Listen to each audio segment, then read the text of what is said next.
যে ঘোষণাপত্রটি দেওয়া হয়েছে, এই ঘোষণাপত্রে বলা হয়েছে, অত্যন্ত মিথ্যা কথা বলা হয়েছে। এই মিথ্যা থেকে বাঁচতে হবে, জাতিকেও বাঁচাইতে হবে, সকলকে মিলে বাঁচাইতে হবে।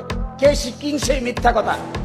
যেহেতু জনগণের দাবি অনুযায়ী এরপর অবৈধ দ্বাদশ জাতীয় সংসদ ভেঙে দেওয়া হয় এবং সংবিধানের 106 অনুচ্ছেদ অনুসারে সুপ্রিম কোর্টের মতামতের আলোকে সাংবিধানিকভাবে ডক্টর মোহাম্মদ ইউনূসের নেতৃত্বে 8 আগস্ট 2024 তারিখে একটি অন্তর্বর্তীকালীন সরকার গঠিত হয়।